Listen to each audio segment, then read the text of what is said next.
Tema kita pada hari ini yaitu local church yang bagian terakhir, secara khususnya tentang karakteristik daripada local church itu ya, gereja lokal. Tentu gereja lokal ya gereja di mana kita ada saat ini ya. Kalau secara sinodal gitu ya, ada sinode, nanti ada klasisnya gitu ya. Di dalam klasis ada 3 gereja lagi kan. Di bawah klasis ya nanti baru ada Kelapa Gading, ada Poris gitu ya, ada Pasar Baru, dan kita local church-nya ini ya, Kelapa Gading. Ya, saudara, kita akan baca 2 bagian firman Tuhan yang akan saya bacakan untuk kita sekalian ya. Yang pertama itu Ibrani pasal 12 ayat 23. Ibrani pasal 12 ayat 23 saya baca bagi kita sekalian. Dan kepada jemaat anak-anak sulung yang namanya terdaftar di sorga, dan kepada Allah yang menghakimi semua orang, dan kepada roh-roh orang benar yang telah menjadi sempurna. Saya membacakan kitab yang berikut, yaitu di dalam Efesus pasal 1 ayat 11 sampai 23. Tapi saya tidak akan membaca semua, nanti ada bagian yang saya lewati. Saya membaca dari ayat 11 nanti sampai ayat 14, nanti saya lanjut. Aku katakan di dalam Kristus, karena di dalam Dialah kami mendapat bagian yang dijanjikan. Kami yang dari semula ditentukan untuk menerima bagian itu sesuai dengan maksud Allah, yang di dalam segala sesuatu bekerja menurut keputusan kehendaknya, supaya kami yang sebelumnya telah menaruh harapan pada Kristus boleh menjadi puji-pujian bagi kemuliaannya.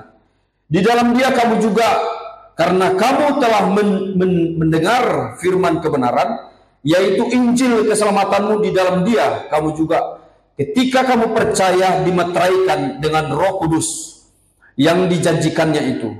Dan Roh Kudus itu adalah jaminan bagian kita sampai kita memperoleh seluruhnya, yaitu penebusan yang menjadikan kita milik Allah untuk memuji kemuliaannya.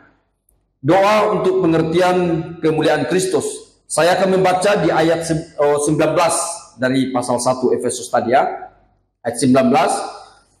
Dan betapa hebatnya kuasanya bagi kita yang percaya, sesuai dengan kekuatan kuasanya yang dikerjakannya di dalam Kristus dengan membangkitkan Dia di antara orang mati dan mendudukkan Dia di sebelah kanannya di sorga, jauh lebih tinggi dari segala pemerintah dan penguasa dan kekuasaannya dan kerajaan dan tiap-tiap nama yang dapat disebut, bukan hanya di dunia ini saja, melainkan juga di dunia yang akan datang. Dan segala sesuatu telah diletakkan di bawah kaki Kristus dan telah diberikannya kepada jemaat sebagai kepala dari segala yang ada. Ayat terakhir 23, jemaat yang adalah tubuhnya, yaitu kepenuhan Dia yang memenuhi semua dan segala sesuatu. Bapak Ibu sekalian, kalau kita berbicara tentang gereja, kita akan pasti sudah sangat akrab yang namanya 4 poin ini ya, yaitu gereja itu pasti bersifat yang namanya satu begitu ya. Gereja itu pasti satu. Kemudian gereja itu bersatu, yaitu one unity ya, secara unitinya yaitu satu. Kemudian tidak hanya itu, misalnya dia holy ya. Gereja itu pasti melekat yang namanya tentang kekudusan, yaitu gereja yang sering kita ucapkan kalau misalnya di dalam pengakuan gereja yang kudus dan am. Kemudian juga gereja itu pasti harus bersifat apostolik ya. Jadi 4 ini pasti harus ada ya di dalam pengertian kita kalau berbicara tentang gereja. Artinya kalau kita melihat di dalam 4 poin ini, maka kita akan menemukan bahwa, dan juga di ayat yang tadi kita baca, bahwa Yesus Kristus itu hanya satu mendirikan gerejanya di tengah-tengah dunia ini. Ya, hanya satu, meskipun ada banyak denominasi yang bisa kita lihat, ya. Maka kita akan berbicara yang namanya, ada yang namanya secara universal, begitu ya. Ada yang secara lokal. Kita akan berbicara juga yang namanya misalnya visible, tapi juga kita akan melihat ada gereja yang disebut invisible church, itu ya. Jadi Bapak Ibu sekalian, kita harus sadar bahwa gereja itu harus satu, dan hanya satu gereja yang didirikan Yesus di tengah-tengah dunia ini, ya. Hanya satu. Tidak ada gereja-gereja lain yang boleh ada di luar apa yang didirikan oleh Yesus di tengah-tengah dunia ini. Satu Tuhan, satu iman, satu baptisan. Tentu ini yang kita pahami, ya. Sebagai gereja, kita mempunyai satu Tuhan, satu Bapa, yaitu di dalam Yesus, dan kita juga mempunyai satu gembala, yaitu Tuhan Yesus, yang akan mengumpulkan kawanan domba-dombanya. Jadi kita akan melihat yang mana sih visible church itu, yang invisible itu seperti apa, dan lokal itu masuk di dalam bagian apa. Ya, tentu ini penting, ya, supaya kita tidak salah. Kita sudah membahas beberapa kali dalam topik ini. Dan ini di minggu terakhir kita berbicara karakteristik daripada gereja lokal itu, ya. Memang ada banyak kriteria-kriteria umum, tapi saya akan menyinggung dari sisi lain yang harus dimiliki oleh gereja, ya, dan bisa kita lihat karakteristiknya atau ciri-cirinya, keunikannya, begitu ya, keunikannya. Tentu ini menyangkut bahwa gereja itu berbeda dengan institusi-institusi lain yang ada di dunia ini, ya. Maka kita mengakui sistem kepemimpinannya, sistem cara dia melakukan, menegur dosa, juga adalah sistem yang sangat berbeda dengan dunia ini, ya. Jadi gereja itu adalah institusi rohani, ya. Institusi rohani yang perlakuannya harus berbeda. Cara hidupnya juga harus berbeda dengan dunia ini. Dan kita bisa melihat itu di dalam bagian ini, dalam ketika Paulus secara khususnya, ya, kesatuan gereja, kita bisa melihat ketika Paulus menegur, ya, jemaat di Korintus, di mana mereka ada sekte-sekte, kelompok-kelompok, ya, yang ada Apolos, ada Kefas, ya, ada Yesus dan lain-lain. Dan di situ Paulus mau mengatakan bahwa sebenarnya kita yang satu, begitu ya. Kita harus berakar pada yang satu itu. Jadi memang akan ada beragam, ya, akan ada beragam. Bagi Paulus, ya, gereja itu sebagai tubuh Kristus bukan hanya sebagai simbol, ya, bukan hanya sekedar simbol, tapi tubuh Kristus itu, ya, jemaat Tuhan itu, lebih daripada simbolnya, itu merupakan suatu representasi, ya, persatuannya dengan Kristus. Kemudian kita akan melihat keselamatan itu boleh ada di dalam gereja. Ya, tentu bukan saya katakan gereja itu menyelamatkan, tetapi persatuan antara bodily-nya, ya, dengan Kristus, bodily kita dengan Kristus, itu sehingga lahir daripada tidak hanya sekedar simbol kita menjadi tubuh, satu tubuh di dalam jemaat, tetapi juga kita akan berbicara mengenai keselamatan di dalam gereja itu. Bapak-Ibu sekalian, maka kita perlu memahami apa itu invisible church dan visible church. Gereja lokal itu ada di dalam konteks visible church yang kelihatan, ya. Gereja itu harus kelihatan. Tetapi juga ada gereja yang tidak kelihatan. Nah, maka Bapak sekalian, kita akan melihat di dalam aspek ini.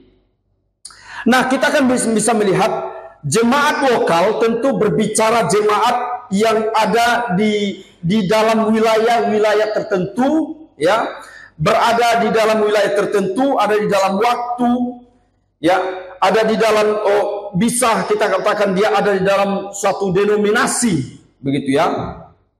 Tetapi kita harus memahami bahwa kita satu di dalam tubuh Kristus. Nah, kita akan melihat ini Bapak Ibu sekalian.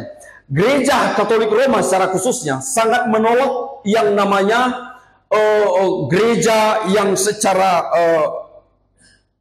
di luar daripada lokal itu, ya. Lokal, dia tidak akui bahwa lokal itu sebagai gereja. Nah, kalau kita mengakui bahwa lokal itu adalah gereja sejati yang sama juga dengan gereja yang tidak kelihatan. Nah, gereja Katolik Roma mengatakan mereka melihat bahwa gereja yang lokal itu bukanlah suatu gereja, tapi gereja yang benar-benar gereja itu adalah gereja yang berada di pusat, ya. Mereka melihat, tidak mengakui bahwa gereja itu secara universal, ya, secara keseluruhan. Mungkin mereka tidak mengakui kita, begitu ya, hanya yang pusat. Maka di dalam pandangan ini mereka melihat paroki lokal atau gereja lokal, tentunya mereka tidak mengakuinya itu sebagai gereja yang sebenarnya. Sebaliknya, mereka berpandangan bahwa gereja lokal lah, ya, bahwa yang pusat itulah yang menjadi sebuah gereja, dan lokal itu hanya semacam asosiasi, begitu ya, asosiasi daripada gereja itu sendiri. Jadi ini tentu sangat berbeda dengan yang akan kita bahas hari ini, dan sudah kita bahas beberapa waktu lalu, bahwa gereja lokal itu adalah gereja yang sama pentingnya, sama sejatinya dengan gereja yang invisible church. Invisible church itu seperti apa, saudara? Invisible church itu adalah gereja yang tidak kita bisa lihat. Invisible church itu adalah gereja yang hanya Tuhan yang tahu.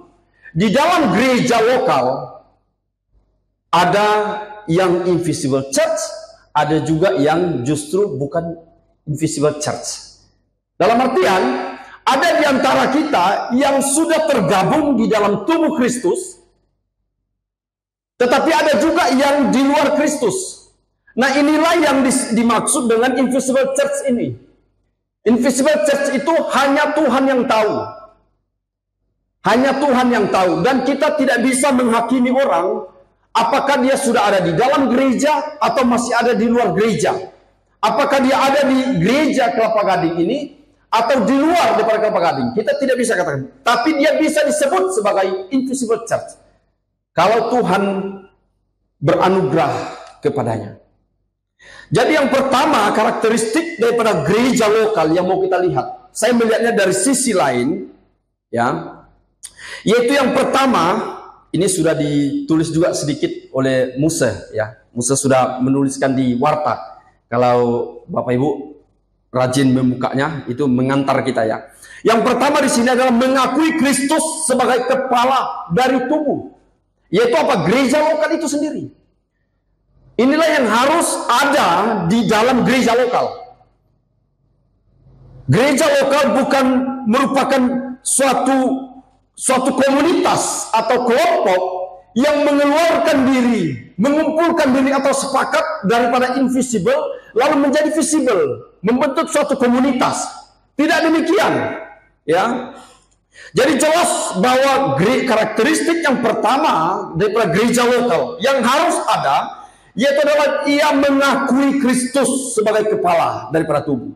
Dan kita adalah membersnya, anggota-anggota daripada tubuh itu. Dan gereja Kelapa Gading merupakan bagian daripada anggota itu. Gereja Polres juga merupakan bagian daripada anggota itu. Gereja-gereja lain juga merupakan bagian daripada anggota itu.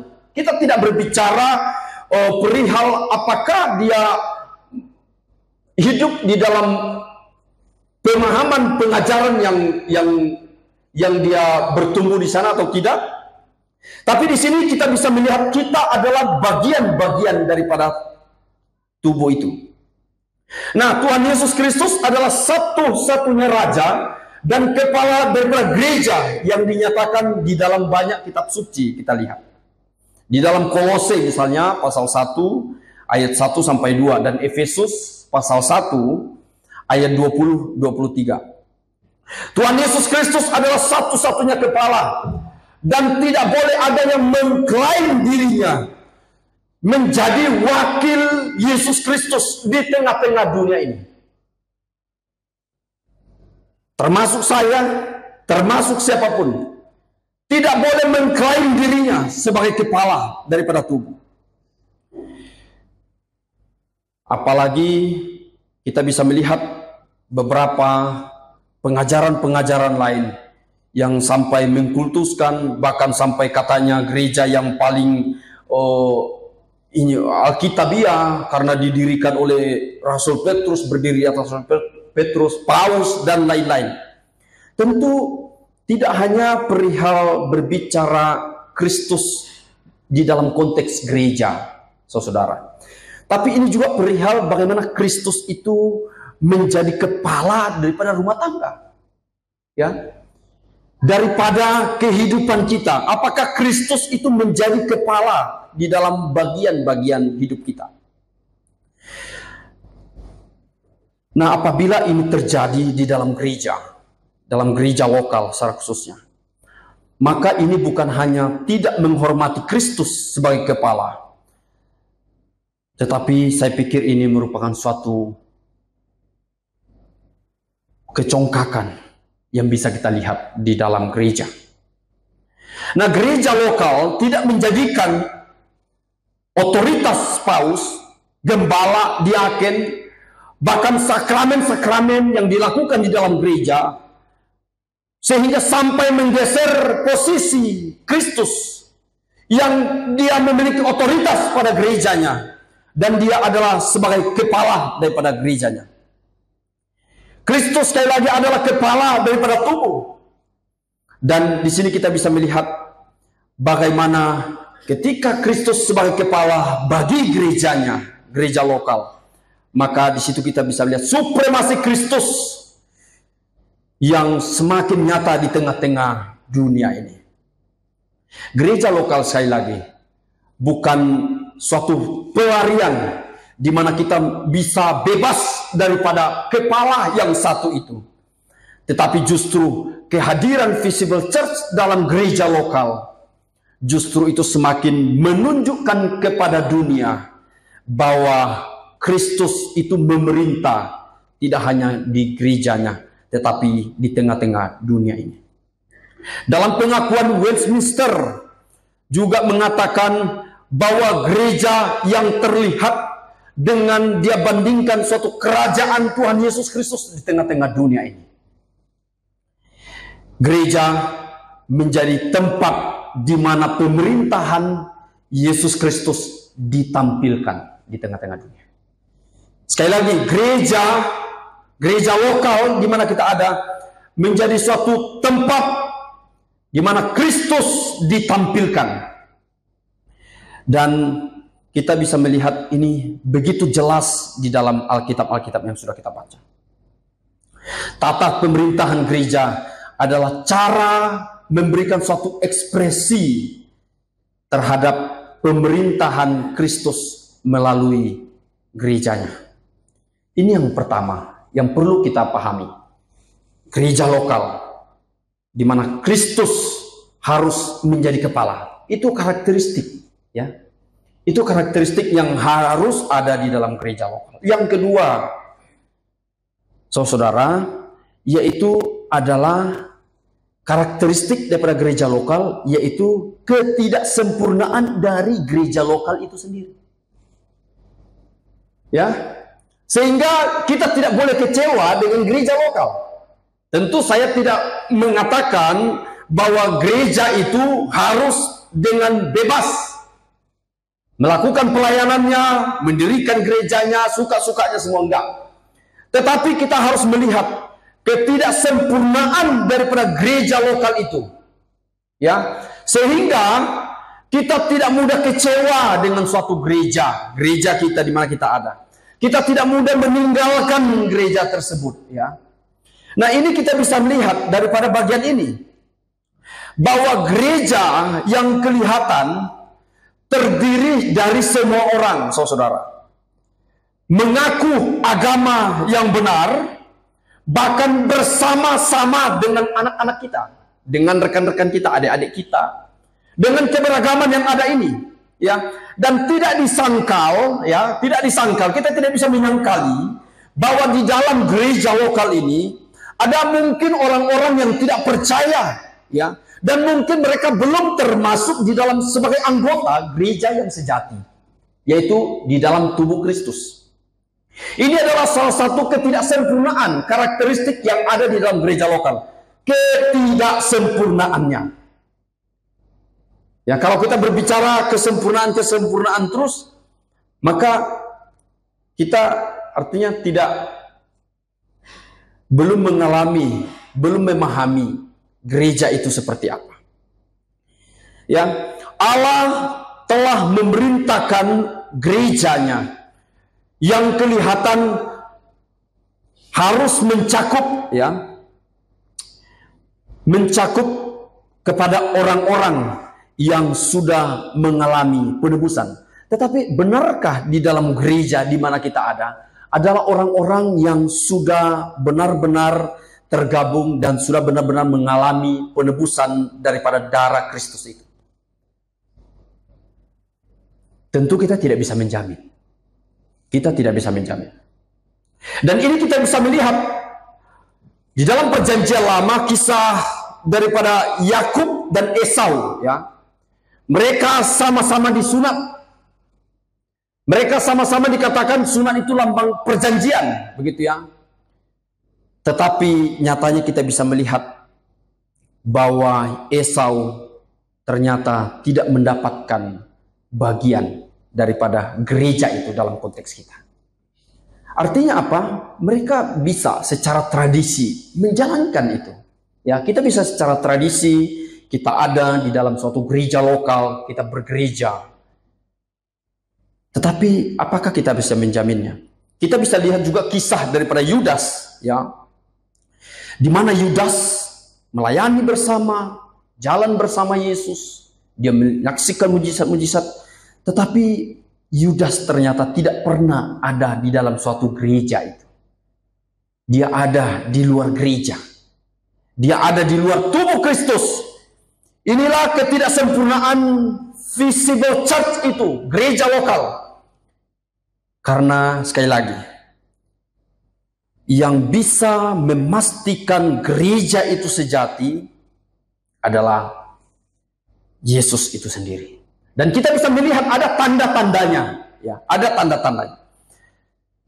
Gereja lokal atau visible church itu tidak pernah sempurna secara denominasi.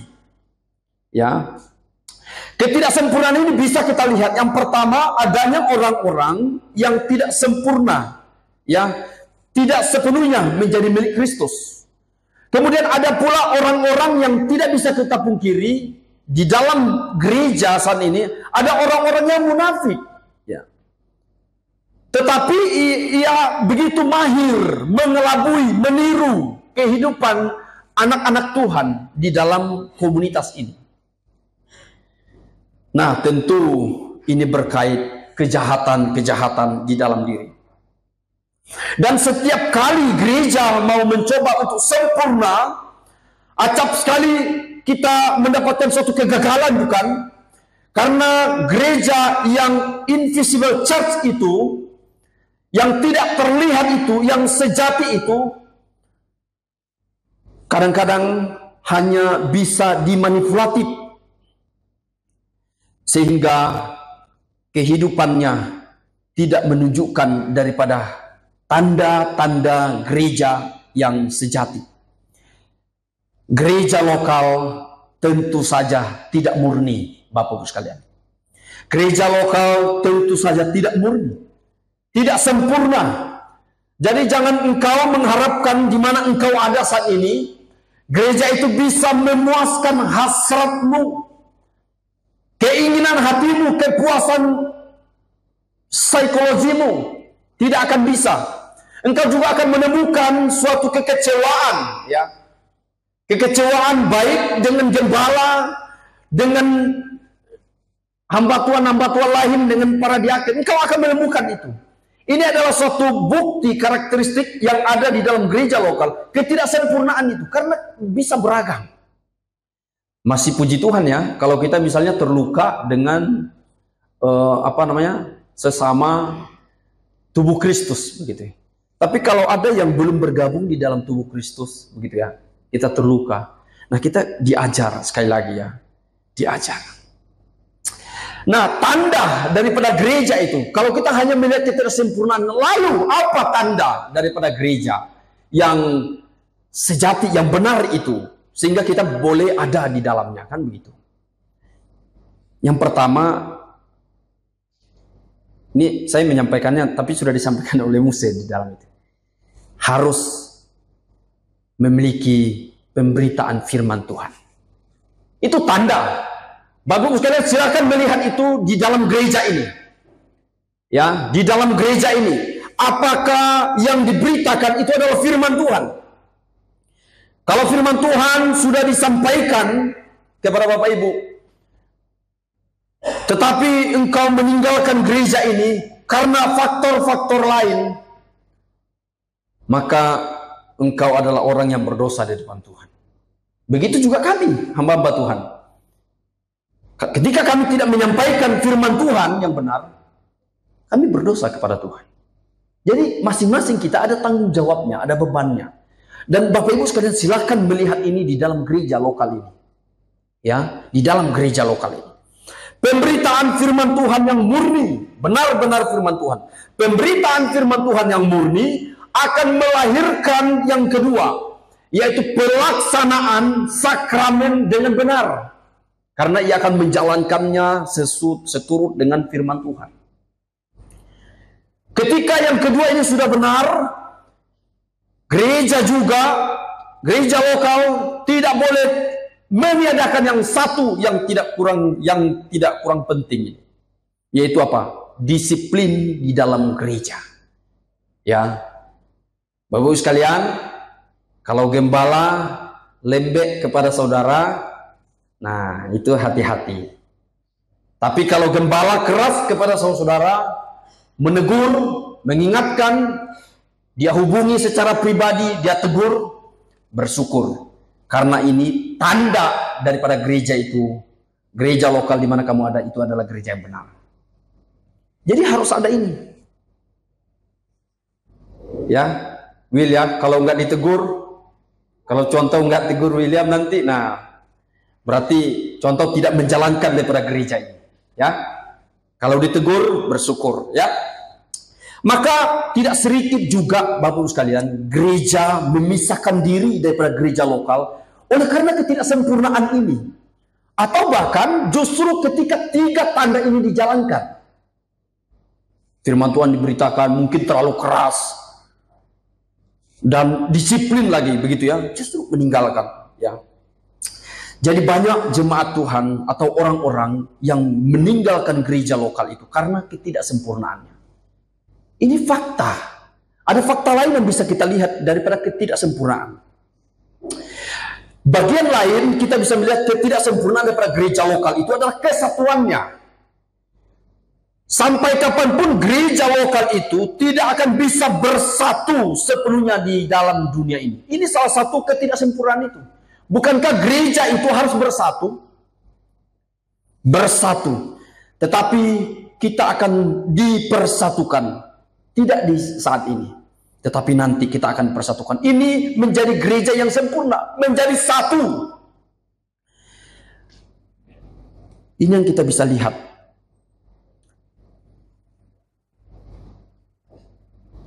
Ketika gereja di mana kita ada dalam ketidaksempurnaannya di dalam bagian-bagian ini, secara khususnya misalnya firman Tuhan tidak diberitakan, maka mungkin Bapak Ibu sekalian silakan, ya, kita tidak melarang,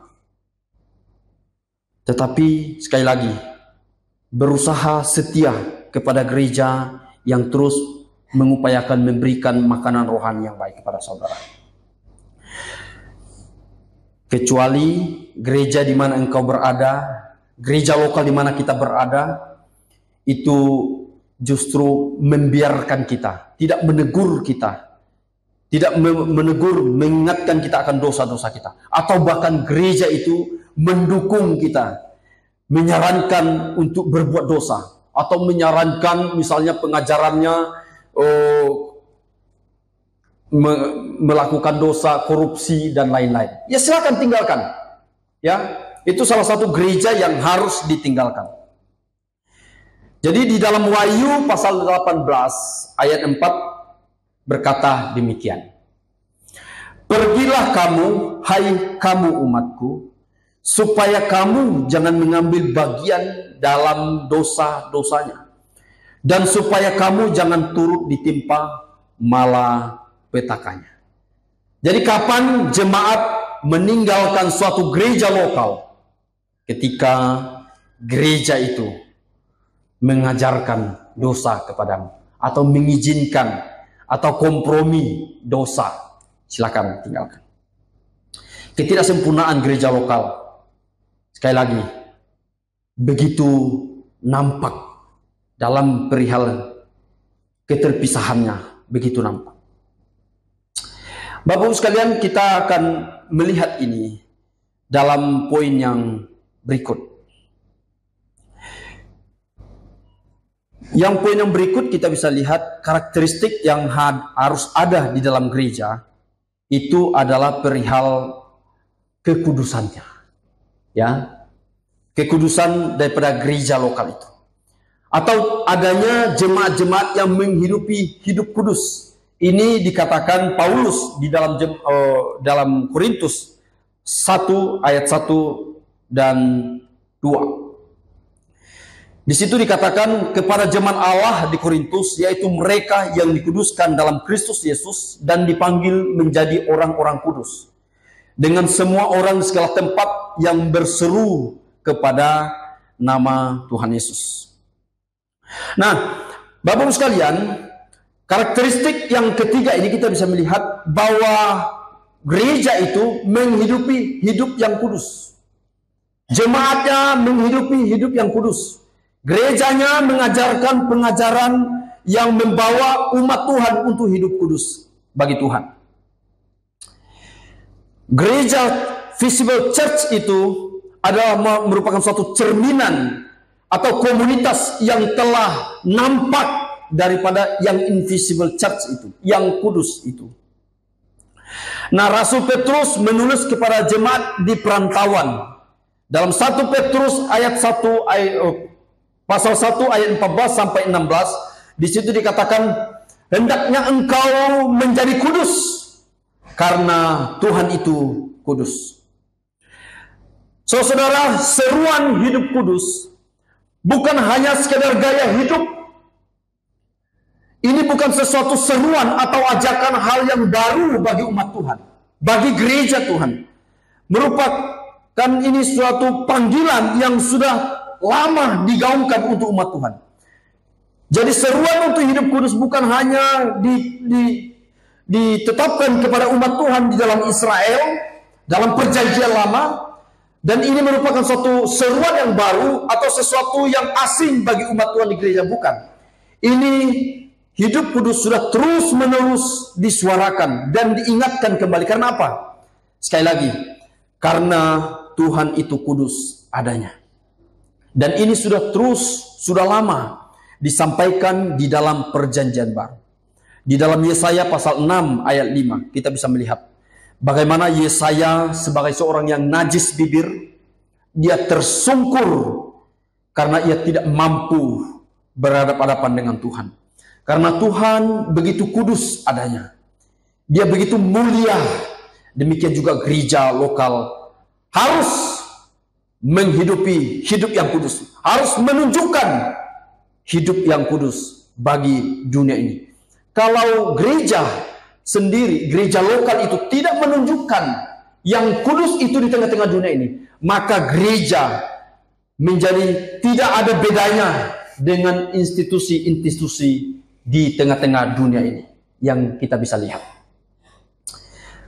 Tentu Bapak sekalian, hidup kudus atau holy cult church itu tentu saja bukan berarti kita sepenuhnya, tetapi apalagi standarnya Tuhan itu begitu sempurna. Tentu saja kita tidak bisa.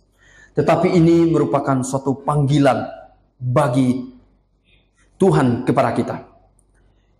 Hidup kudus bukan hanya perihal holy dan unholy itu. Lebih daripada itu, umat Tuhan sebagai gereja harus menyadari dirinya sebagai imam bagi bangsa-bangsa di tengah-tengah dunia ini.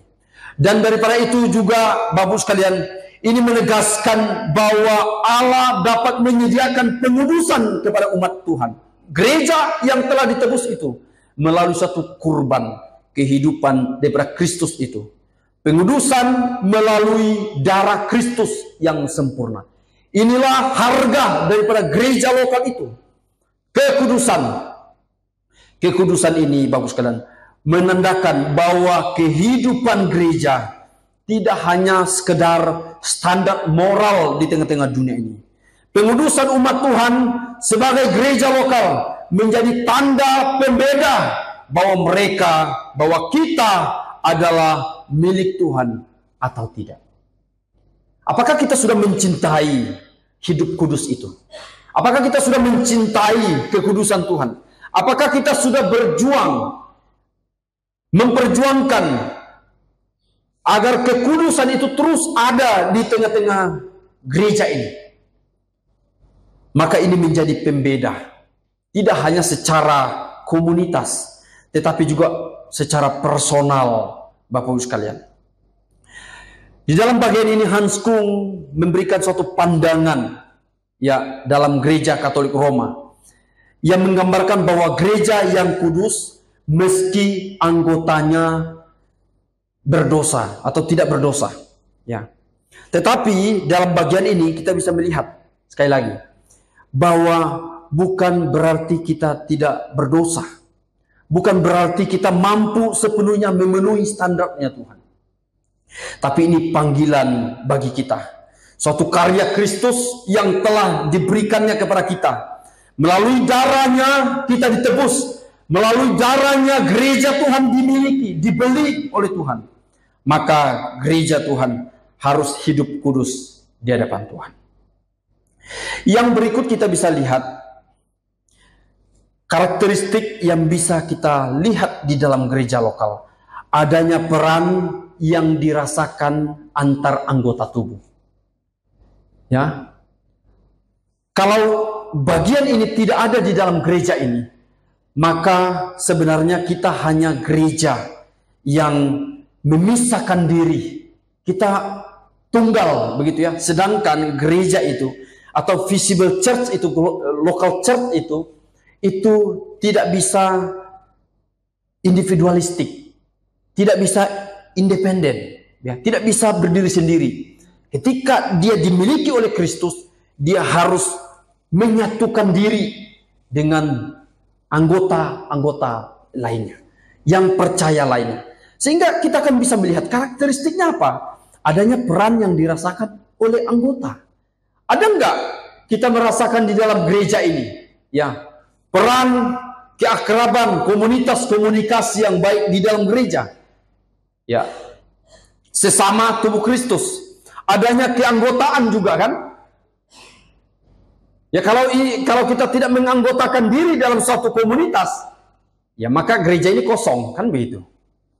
Tetapi kita karakteristik daripada local church itu ya adanya keanggotaan atau membership dalam gereja lokal, dan juga relasinya, rasanya itu ada, dinikmati begitu ya. Rasanya itu dinikmati di dalam bagian. Tentu ini merupakan yang sangat alkitabiah yang kita pahami, ya, bahwa Yesus tidak hanya mempunyai tubuh saja, tapi ia mempunyai roh. Kita juga tidak hanya mempunyai roh, tapi kita punya tubuh. Jadi kita tidak bisa tidak tergabung dalam suatu members atau tubuh itu. Kita bagaikan satu tubuh yang terdiri daripada bagian-bagian lain.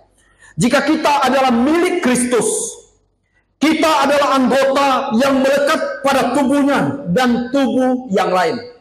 Tangan harus menyatu dengan tubuh. Dan tangan tidak bisa tidak menyatu dengan lengan, dengan jari, dengan telinga, tidak bisa tidak menyatu dengan wajah, dengan kepala, begitu ya. Bayangin telinga kita tidak mau menyatu di sini, dia di jari, begitu ya. Gimana rasanya? Jadi dia harus menyatu. Kalau kita sebagai tubuh Kristus, kita harus menyatu. Nah, tanda menjadi anggota, untuk menjadi anggota dalam suatu local church itu, ya salah satunya apa? Ya dibaptis, kan begitu. Pelaksanaan sakramen. Jadi gereja lokal itu ya harus menjalankan ini, saudara. Tanda menjadi anggota di dalam komunitas gereja lokal, yaitu apa? Dibaptis. Bisa. Ya. Jadi ini yang bisa kita lihat. Seorang Kristen yang menjadi Kristen yang sehat harus menjadi anggota yang resmi dari suatu tubuh Kristus setempat.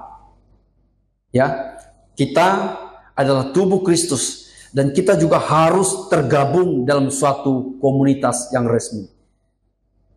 Yang berikut kita bisa lihat, setiap orang dipanggil untuk mencerminkan suatu realitas rohani ke dalam realitas praktis. Dari kita yang dulunya invisible church, itu gereja yang tidak kelihatan, kita dipilih oleh Tuhan, kita dimerdekakan oleh Tuhan, dimenangkan oleh Tuhan.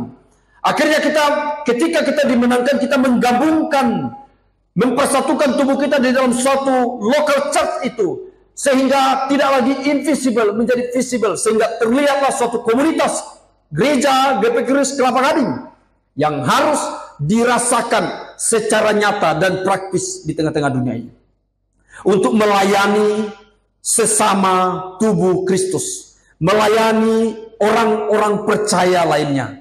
Kita tidak hanya memberi, tapi kita juga menerima. Kita tidak hanya menerima, tapi juga kita memberi. Ini adalah local church yang kita bisa lihat. Adanya suatu komunitas yang menerima dan memberi. Local church itu, Bapak sekalian, berkomitmen secara eksplisit untuk mengasihi setiap anggota gereja. Ya, setiap anggota. Makanya kita bergabung dalam suatu komunitas, kan, supaya kasih itu lebih dirasa, kasih itu lebih nyata. Ya, kalau kita hanya misalnya di mana kita adalah gereja. Di mana kita berada, di situ ada gereja.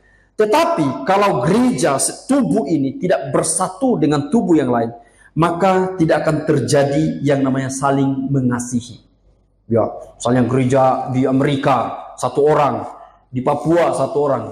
Kalau mereka masih jaraknya jauh, mereka tidak akan saling berbagi kasih, begitu ya. Tidak akan merasakan keberadaan, kehadiran. Tetapi ketika kita memutuskan bergabung dalam suatu gereja lokal, maka ada suatu panggilan bagi kita untuk mengasihi sesama tubuh Kristus. Yang terakhir, Bapak sekalian, karakteristiknya adalah keberagaman anggota dalam satu tubuh. Ya, kita harus melihat bahwa gereja lokal itu bukan hanya satu etnis saja.